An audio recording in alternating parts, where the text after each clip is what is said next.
they aren't doing Hmm. things for a bad reason. In the case of Light Yagami, he's Hmm. not killing, like, he doesn't start on this path because he wants to kill people. He wants to make the world a better place.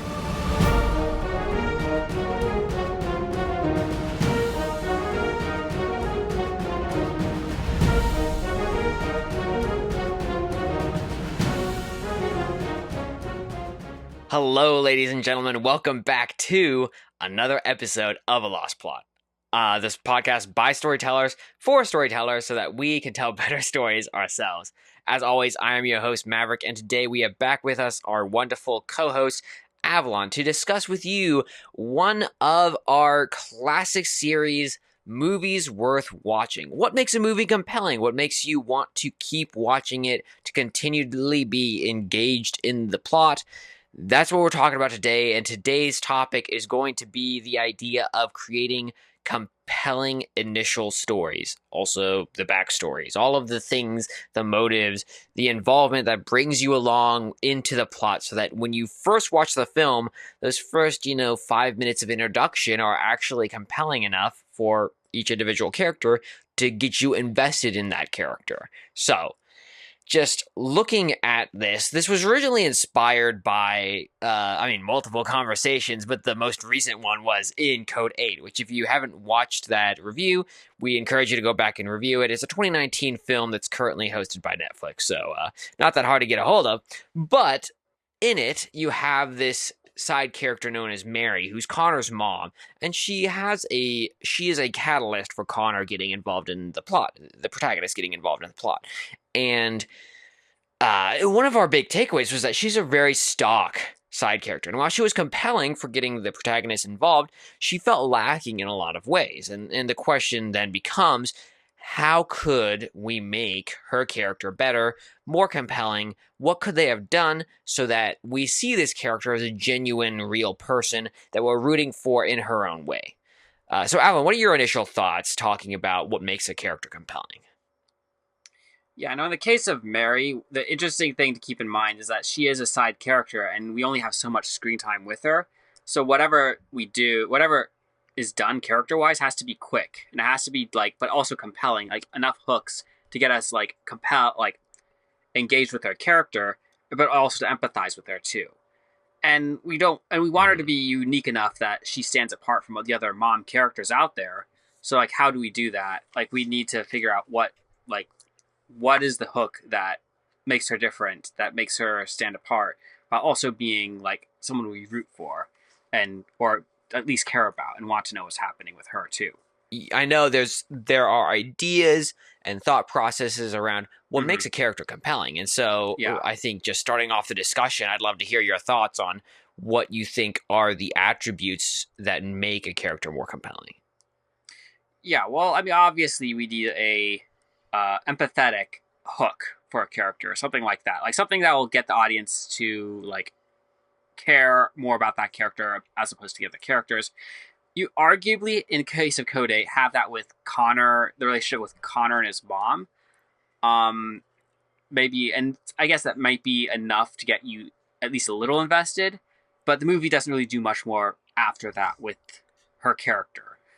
Um, Hmm. After getting the empathetic hook, though, you need something else to make her stand apart, to be unique. That like, and I'm not talking like, uh, well, I mean, because the one thing movie does have as well, like I don't know if we discussed this in the review, I forget, but because she does have like Sure. cold ice powers or whatever, but she doesn't use them very Hmm. often. It's just like an accidental thing that she accidentally uses them in a few small situations. So it's not a big deal in the Hmm. movie, but it's just but I almost feel like that doesn't qualify because it's almost like window dressing or like just something like cosmetic. It's not anything about the character themselves that like makes them stand apart per se, Sure. especially in the case of Code 8, which is like they're Right. born with their abilities. Um, and it doesn't really say anything much about her as a character. So my second thought after like so we need something that makes her unique as a character, like personality wise or something. And usually you get that with Sure. backstory. So in her case, like if we knew more about her and her uh, husband, who's dead by the movie, like if we knew a little bit more about like what happened there, perhaps we would have had like Mm-hmm. something more unique to go off of because they're powered individuals. How did they meet? What happened to bring them together? And like, where did she get her like where does she get her like positive upbringing from? Like why does she like stand so strongly against breaking the law and like doing the right thing? Like we had a little bit Mm-hmm. more inkling of why that is. That might be a little bit more of a compelling hook into her character and personality.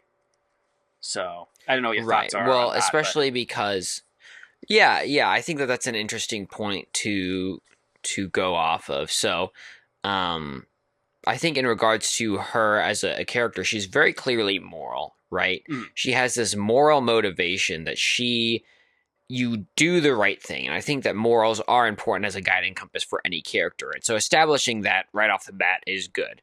At the same time, you see her needs, um, and what she needs is care, right? She's in a physically distraught situation where she is not able to take care of herself.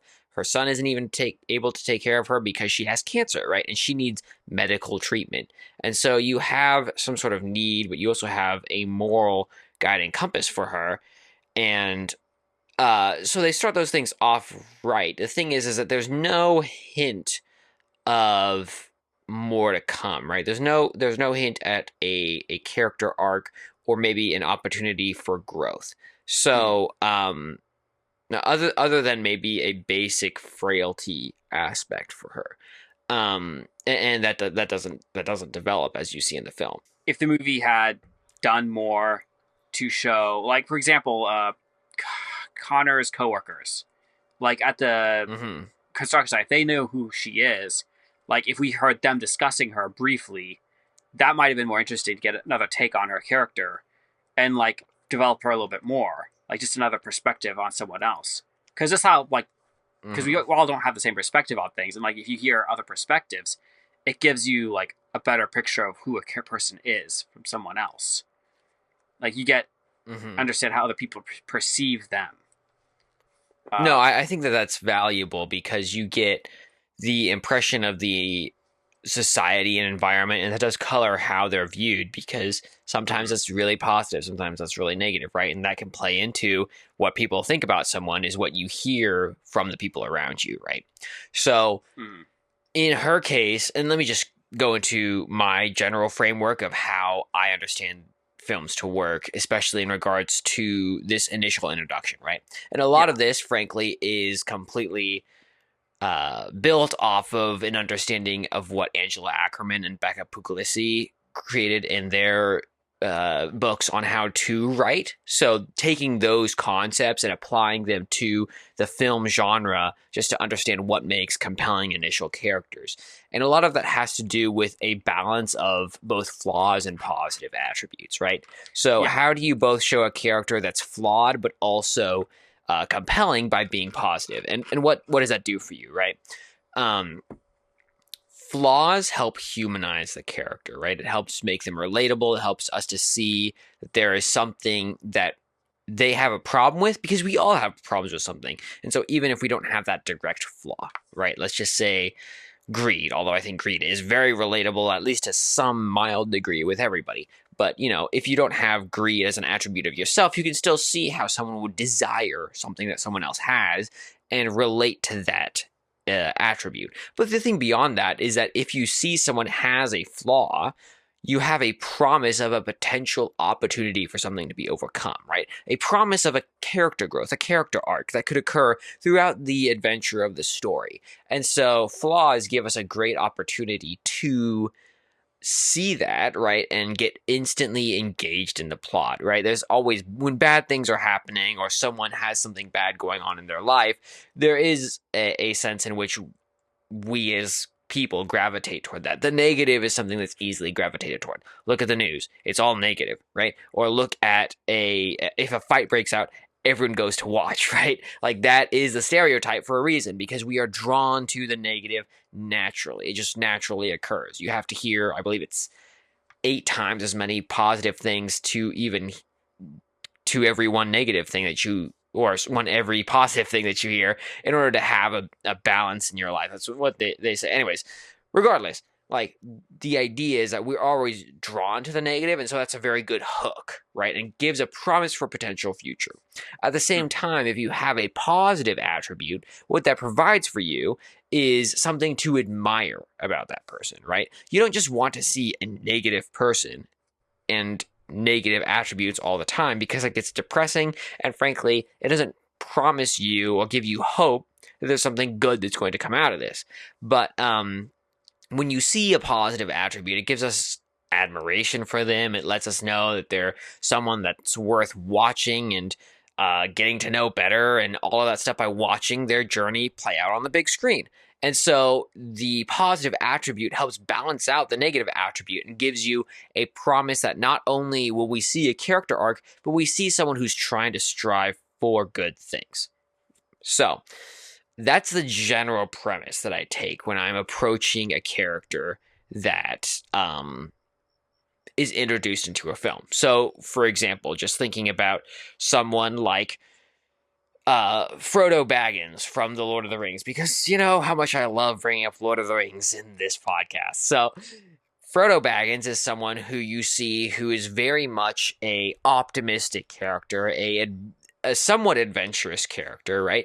But he also has reservations because he has his more reserved Baggins side coming out. So you have the timid aspect, the insecure aspect. He's very much relying on people like Gandalf and Samwise and these other people around him to help him, because in some ways he feels helpless. And part of his own journey, even in the first film, is learning to be more self-reliant and being willing to go and step out on his own, right? So you see these flaws, but at the same time, he has some very strong attributes, right? He is perseverant. He is very honorable in how he's trying to pursue his life and how he's going to take on the responsibilities thrust upon him. He's a very responsible hobbit. And so all of these attributes come together into a cohesive person who is both flawed, but also trying to do the right thing. And we recognize that and want to see what's going to happen. So just looking through that framework, right? Try to see what are the negative flaws, what are the positive flaws, and see if that applies. Hiccup from How to Train Your Dragon, right? He's, by his nature, he's very focused, right? He's very nurturing of the people around him, but he's also very creative. He's very curious, right? He wants to invent things and create things, and he wants to see what's happening. He's very curious about this dragon that he captures, right? But at the same time, he's also very cowardly, right? Mm-hmm. And to some degree, he's a little bit dishonest. He's a little bit uncommunicative. Like, there's a lot of problems that he has as well. And so you have this character that's very interesting because he both aspires to great things and tries to do great things, but at the same time, he's not willing to stand up for himself, and he's not willing to communicate with people about what's going on in his life because he's afraid of what they'll think or what they'll do. And so, you get this interesting dynamic with him by the nature of these attributes coming together. So that's what you're looking for when you come to characters in films. I don't know if you have thoughts on that. I know I've been rambling for a little bit, but that's my general cohesive framework for viewing things. If you just are trying to get a point across, I guess, like in the case of Code with Mary, like, we know why she's there. At the end of the movie, she's there for the struggle with Connor. Like, why, like, does he save her? Like, how far is it okay for him to go to save her life? And at what point does he need to let her go? That's pretty much the whole, like, struggle in the movie. And so, like, in some ways, like, even though she's this nice mom character, like, that's all she really is. Like, she's not, like, someone who stands apart from any other mom characters out there. Like, there's a bunch of nice mom characters out there. Right. And I mean, there's very little of a personality type that makes her stand apart. We know that she's moral. Right. And she's against wrong. Like, she's against crime. But she doesn't have, like, I don't know if it's hard to say she has a negative flaw per se in the movie, like, as a side character. Like, with the screen time we have with her, there's very little to go off of. Maybe she's timid. I don't know. I don't know if that's even a flaw. You could categorize that as a flaw or not. But yeah, no, like, we just trying to figure out how could you take a side character and give them just that spark of personality, make them stand apart, I guess. Um, hmm I think that like the personality aspect, right? Some of that flows from a frankly an in-depth understanding of these characters that not everyone's willing to go down to develop them further, right? And that's mhm, what you really have to do is to organically create these characters. There is a sense in which the people who start them, right, the people who create them need to know way more about them than anyone who reads the story or watches the film or any of that kind of stuff, right? And the reason for that is because you need to fully understand who they are, what they're doing, what's guiding them and directing them so that they're even in the situation that they're in today, right? yeah. Mhm, So going back to Connor's mom, which we're bringing up as a guiding example in mhm, this review or in this podcast, um, Mary is a interesting character insofar as you see she's very moral, right? But you don't see how that's affected her in her life, especially because it's hard to be moral when you're poor, right? It's mhm, hard because you don't have the finances and the capabilities around you to build a safe and secure life. You're always on mhm, the fringes. And so there's a lot at stake by trying to do it the right way when there would be easy opportunities to cut corners all the time. And mhm, especially with her background with someone who clearly her husband had some sort of tumultuous relationship with doing illegal activities, right? mhm. She's very against that. And there's some indication of something there, but there is no development of that, right? And that's Mhm. maybe the problem. And so this gets more into the backstory stuff, right? What do you need to know as a creator of stories that maybe not everyone needs to know as a viewer of the story? And that's a little bit different, right? Because I Mhm. think in some ways you need to know their morals, right? Like what's their guiding compass? What makes them do no matter what is this going to be that they do or don't violate, and what are their Yeah. needs? So Mhm. in situations like that, right, you see that she has morals and she has needs, but there's no pointing to a why, right? Mhm. And there's no suggestion of a why. And that's oftentimes you'll see those three components come up almost too blatantly in films all the time, Mhm. where someone will go on a monologue about this is why I'm doing this thing, or I had this dream since I was a child, or you ruined my life, Mr. Incredible. You know, you caught me monologuing, and that was the whole Mhm. joke is that you have these points that are, but the reason that those points are there is that they are critical to creating compelling characters, is that they need to have one, what are their needs now? What is putting them in this situation right now that they need to keep them Mhm. alive? Do they have some sort of physical need, right? Are they in danger, or are they unable to provide nourishment? Or Mhm. do they have some emotional need? Are they in some sort of situation where they are emotionally unstable? Do they have some sort of social need where they are completely detached from society? They don't have people to connect to and relate to in any way, right? Whatever Mhm. those are, there are some sort of physical needs, and then combining that with the moral aspect, right? What core experiences did they go through when they were younger or first starting out or whatever it is that solidified in their mind that something is most important, right? Mhm. In the case of Mary, you have the aspect that she is very moral. You have that second aspect where it's like clearly she has a motivation to do the right thing no matter what. And that's indicated because her husband died, right? So that's the second aspect is cool. It's locked down. But then the third one is and the first one, frankly, going back to that one just briefly, she seems to disregard it completely. Sounds like she's trying to be the nice mom or whatever. Questionable how she compromised that, but whatever. The third point is the why, like suggesting a why. And this goes back to the character arc that you will see throughout the film. in that, you don't need that fully developed, but you need to hint to the audience, to everyone who's watching, that, oh, there's something coming. There's something interesting here. I want to keep watching to see what happens to them, right? Why do I care about Jaime Lannister? I don't care about Jaime Lannister because he's a generally terrible character, but he's a charismatic guy who generally is nice to people, right? He's just kind of despicable, right? Like, why do we care about him? Oh, well, you see hints of a character arc where he will grow out of that and learn to be a better man, right? And through that, he will become, the character we want to see. And so if you have some hint of why they're even motivated to continue forward into this conflict, that's very important for compelling us and creating that backstory that leads us forward from that starting point, the first 5 minutes of being introduced to this person. Does that make sense? Yeah, no, that makes sense. The only thing I was going to add, just because we're talking about a side character here, not the main character, we only have so much time to work with. Obviously, in a movie or story, Sure. because they're not the focal point.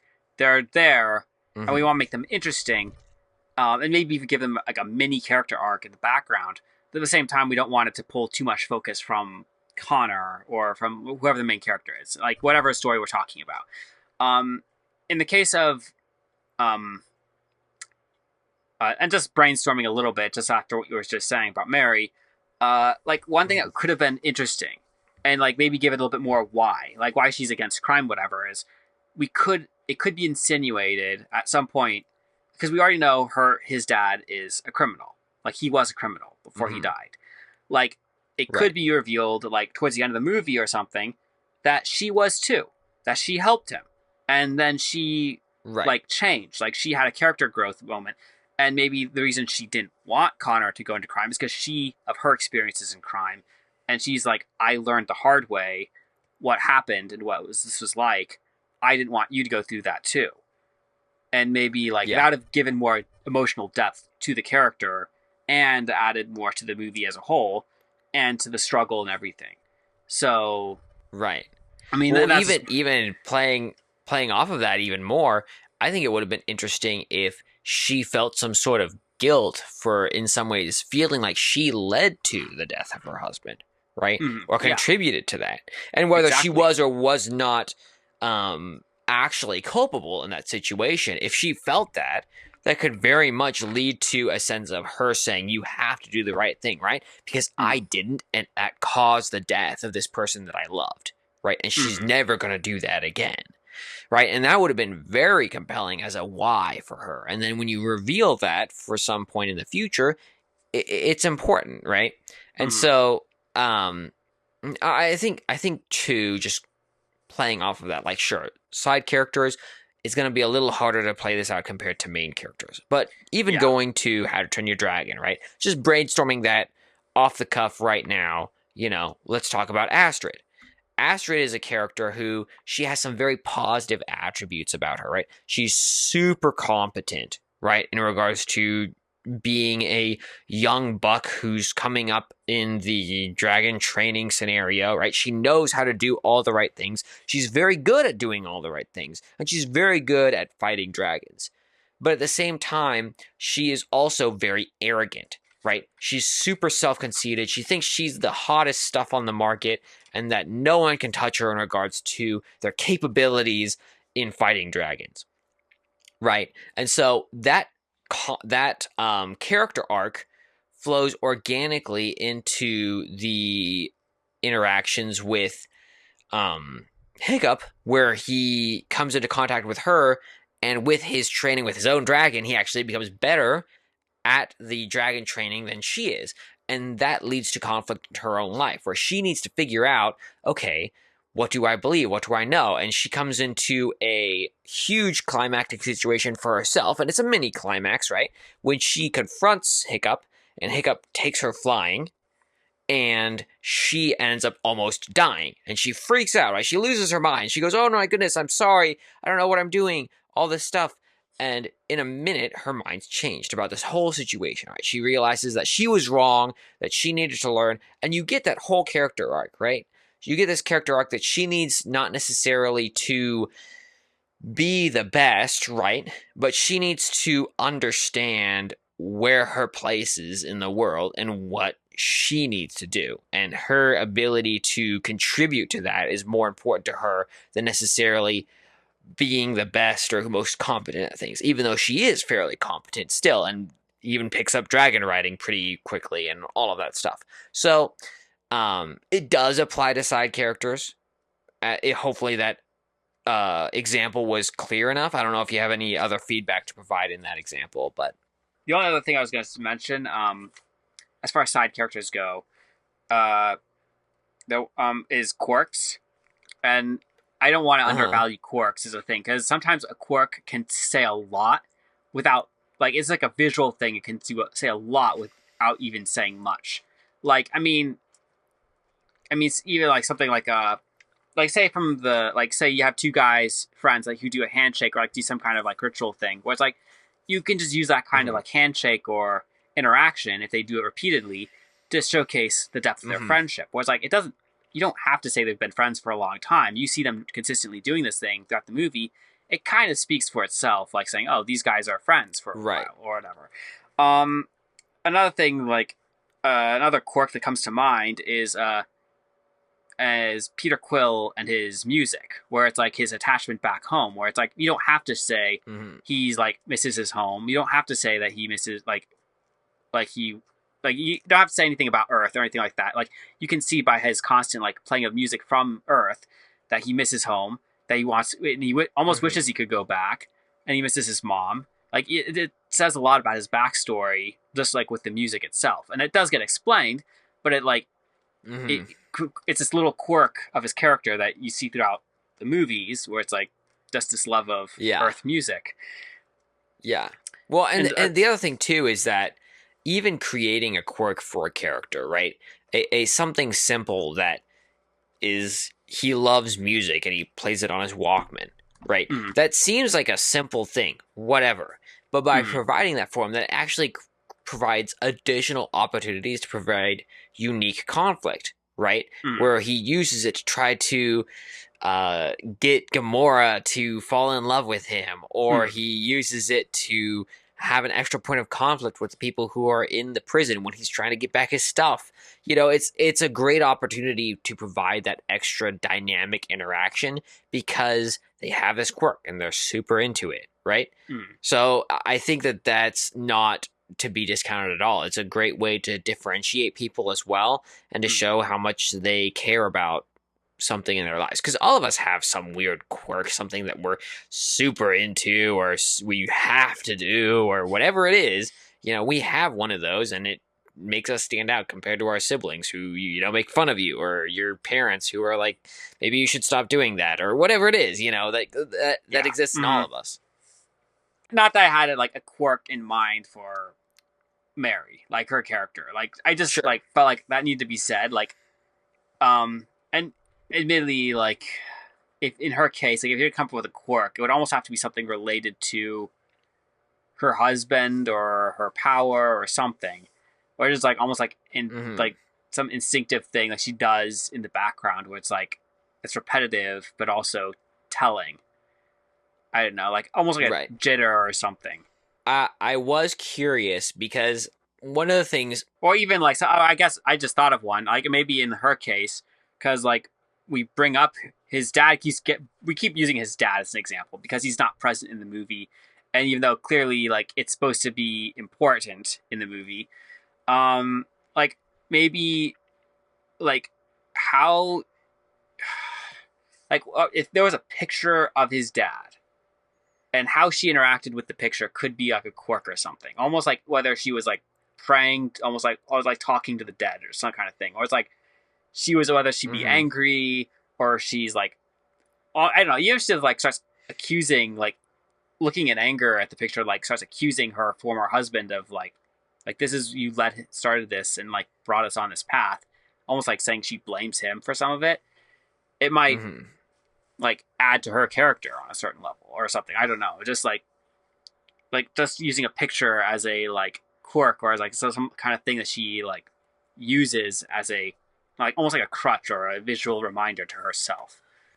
So, Right, or a memento of some sort for her mm, husband that she mm, interacts with. Yeah, that mm, definitely is an opportunity. I would say that most main characters for sure have quirks.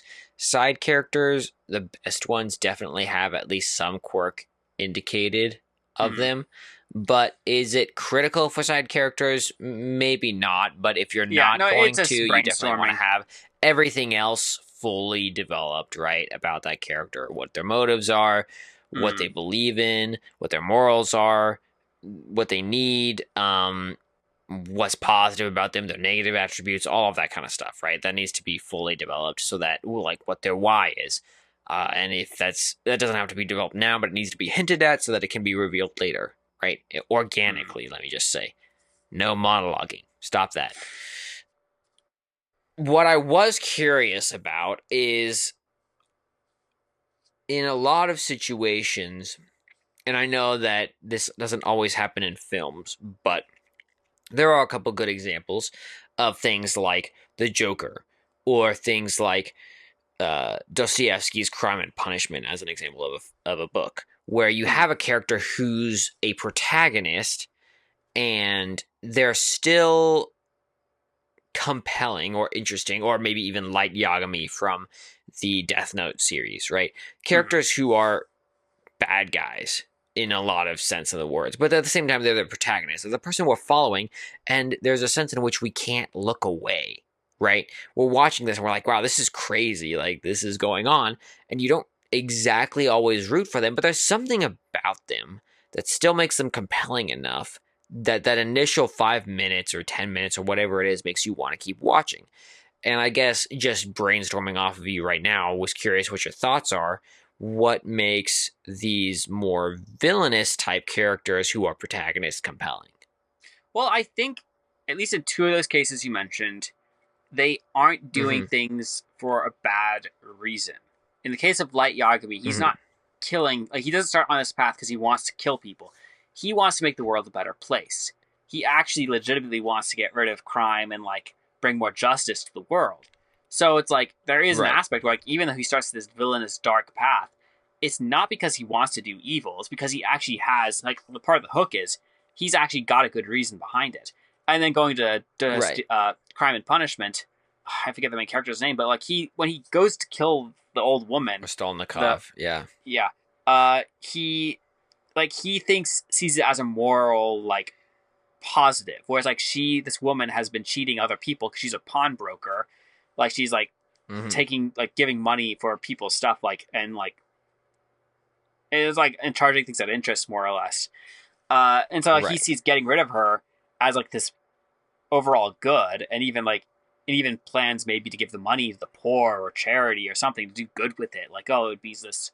Like when we first Right. see the act, it almost seems like, oh, this is a good thing. Now that's not later on in the book we realize it's not completely all the motive behind it, but that was part of it, and it's Sure. like so it gets us invested and interested in what's going on because it's like, oh, he actually seems to have a good motive, and we're curious, like, Yeah. is he going to follow through on this, even though it's a bad thing or bad, like this is not a good idea, like killing someone. Yeah. At the same time, we're like, well, what's going to happen? so, Yeah. Absolutely. so And in the it's case of the definitely Joker, provides. oh, we'll go ahead. Go Sure. ahead with your thought. Well, I was thinking about like even some of these most despicable characters, and I think the classic example that comes to mind for me was Ebenezer Scrooge from A Mm, Christmas Carol. And so I thought about how can you look at Ebenezer Scrooge, who ends up going through a great journey, right? He has a very compelling arc, but when you first meet him, he's despicable. He sucks, and you're like, I mm, wouldn't want to hang out with this person. But at the same time, did they even hint at something from the start that makes you go, well, there might be something here. There might be a reason to keep watching and to see if this person might change, right? And even for someone as despicable as this, now, granted, the positive attributes are not going to be as prevalent for mm, someone like that, right? Obviously, they are super negative. They're very despicable, and you're in some ways supposed to be repulsed by them. But also, mm, at the same time, there is still something there. And I think that that is like, if you look at him, he's cruel, he's calloused, he's greedy, he's humorless, but at the same time, he's got some sense that he's also persistent. He's independent. He's industrious. He's disciplined, right? He's got all these great things about him in regards to being someone who works very, very hard. And you know this because he works harder than any of the people who work for him. And even though he's scrounging every single penny, he's not to some degree asking of them anything that he wouldn't do himself. And he stays later than everyone else. He works Christmas even though he gives them a half day off, and he considers that generous, right? Because he's like, "Oh, I'm being kind to them by giving them a half day," or I believe that's how the story goes. It's been a minute. It's not Christmas time. It's August, in case you're listening to this, but it's not the season for Christmas movies. But anyways, the general impression of Scrooge is that even though he's a bad man, he's not necessarily, in his mind, taking advantage of people because he's not asking any more than what he would ask of himself. And so in that way, he's very hard on himself and very demanding of what he does is to the highest standard. So there is, even in someone as despicable as that, some level of admirable attributes about him, that he's trying to do the right thing. And that gives you a hint from the start that maybe there's a chance that this person has something potentially right going on. And maybe he will change because he's willing to do at least this for his own life. Right. Yeah.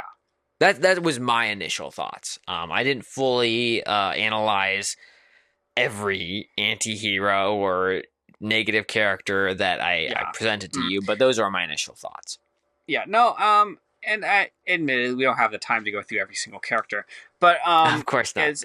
And obviously, we're just discussing like how do we make characters compelling and like make them stand apart, and like how do we like get people hooked on a character from the get-go, and we've discussed the empathetic hooks, the moral like standpoints. Maybe quirks or like little things here and there that just like draw us to a character, like make them stand apart, make them unique.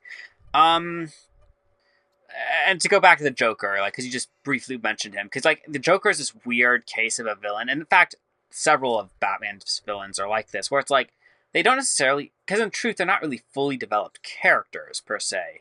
They're more like they kind of almost are stock, but they're not. Where it's almost like they embody an ideal or like a negative ideal, and they have some interesting traits to them that make them like, oh, okay. Like, for example, like the Riddler, like he's like this, he's a criminal, like your standard criminal kind of thing, but he also like uses riddles, like drops clues at every crime scene. Where he's like, he almost wants Batman and the police figure out what's going on. He gives them clues like to his like complicated plot, whereas like he wants them to know what's going on. He wants them to figure it out. He gives them a chance, like a fighting chance, almost like it's a game, which makes the character so much more interesting. Even though like there's very little else outside of that to make him compelling, it's like that alone is enough to like capture our minds and like be interested and intrigued by his character. And then in the case of Joker, where it's like he is chaos, almost like chaos incarnate in some ways, and almost a perfect foil to the seriousness and darkness of Batman, who's like all justice, all dark, and all grim. Joker's like laughing and killing and just like causing mayhem wherever he goes. And so like in that regard, like that is almost like the hook in and of itself. Where it's like if a character embodies a negative ideal, like the perfect foil, and you just give them enough of something interesting to go off, I don't know, like something interesting to go off of, we become engaged with the character more or less. Like we just become more interested in what's going on with the character. Well, in some ways, you still see someone who's to some degree, and you definitely see these, right, to a lesser degree with most villains, especially, I would even say even to a more sense with the Batman villains, who are going to be in some ways more stock than the average villain because they are representing a counter to Batman in some ways, in most situations. So at the same time, you do see some attributes about them that are admirable, right? The Riddler is witty. He's super clever in everything that he creates. He's also super resourceful in everything he creates, because it looks like, for the most part, a lot of his work is his own work. It's not that he's relying on other people to do the crimes for him. He's doing them himself. He's super meticulous about everything. He's super observant. He's super organized. It's like there's a lot of, he's super intelligent. Yeah, I mean, there's a whole lot that's going on there.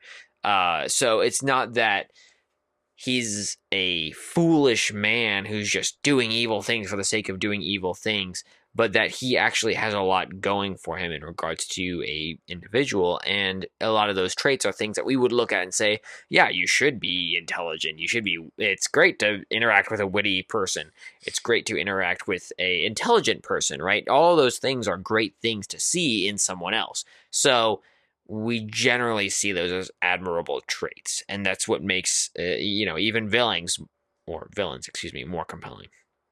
Yeah, now in the case of Mary, like obviously, and we've kind of like just gone over some very general points, like what could have made her character better, what could have made her unique, like as just something that like instead of just the typical mom character, you would have been like, oh, she like you'd have thought of Mary from this movie, like oh, this is that character, like this is like almost like not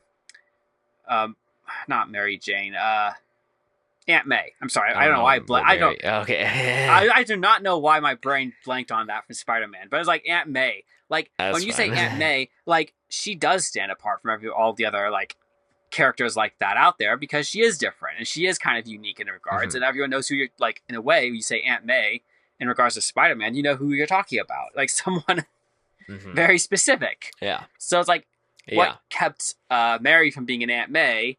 I mean, like, she could have been something like that. We could have seen something more of her character. And she had, and to be honest, like, with her ice powers, like, and her backs, like, there was just enough there for her character. She could have been something unique in the background. Now, is the movie a bad movie because they don't develop that? No. We're talking about a side character here. Like, obviously, the movie is still, like, it falls, like, it doesn't rise or fall based on her.